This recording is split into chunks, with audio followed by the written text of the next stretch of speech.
Hello people, Carlito here once again, this time with another sneak peek update. So we're now on the 4th sneak peek. Supercell release one of these every day, so there'll be another one later on this evening. But I think this is going to be up there with the most hotly anticipated updates that we've seen in a long time. So the resource issue has been a problem for a lot of players, especially those who are at the top end of Town Hall 9, so where things are starting to get really expensive.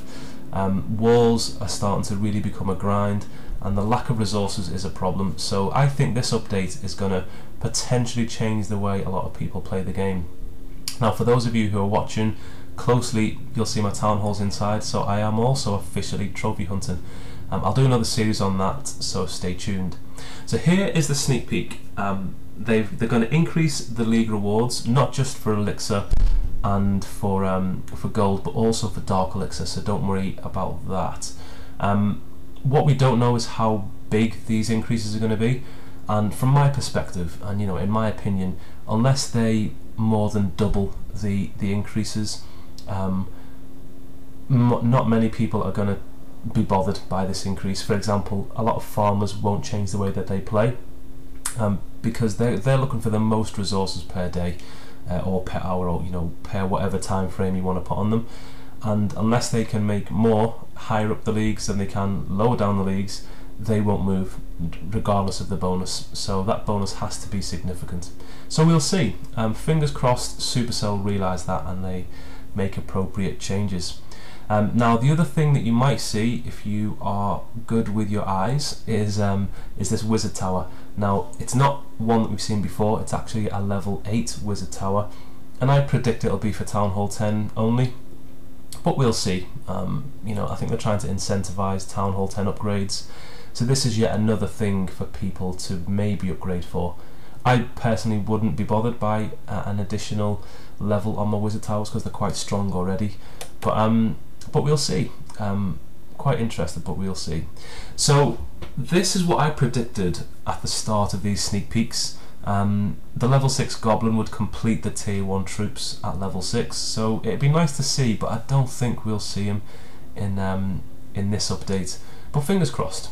As far as the clan wars goes, that's the only outstanding thing that I've said was going to happen that hasn't yet been announced. So that's probably going to be the last thing to be announced if it comes. Of course, the achievements and the league enrichment has already happened. So we will get some more achievements, and that makes sense because there's been a lot of content added to the game, and the achievements haven't kept up. So hopefully they bring some gems to a lot of people who have been without gems from the achievements for a long time. In terms of the league enrichment, as I say, we're going to get increased bonuses, so hopefully that does a lot in terms of increasing our loot per day, because at the top end of Town Hall 9 things are really expensive, especially walls, of course. So doing your level 10 walls takes ages, and maybe they can help with a league bonus boost.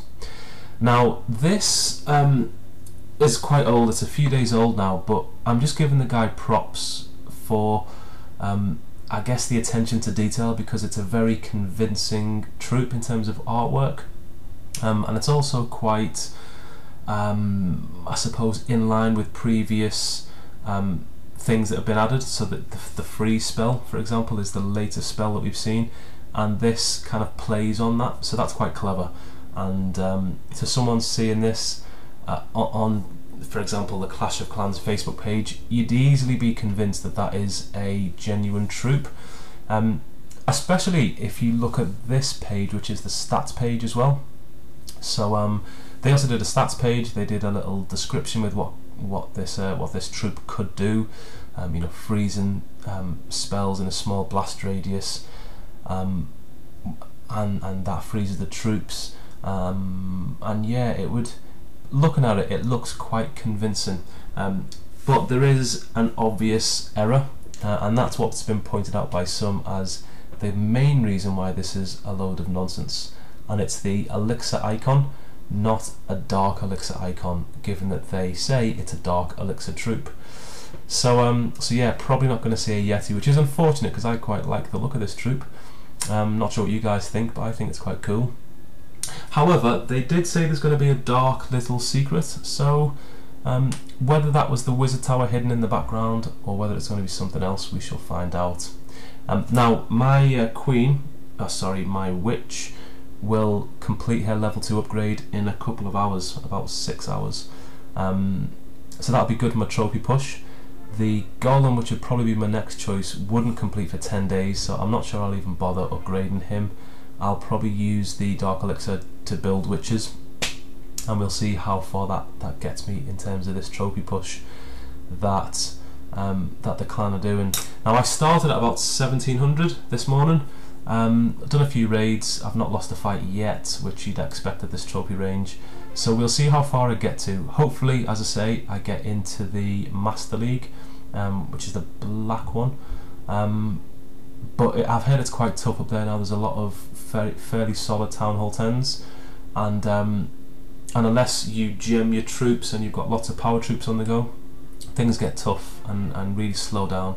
So I might not get that far in a week, but we'll see. I'll give it a good go and I'll film the progress. So stay tuned for that one. But for this video, guys, you know what's coming. Bye from the king, bye from the queen, and I'll see you soon.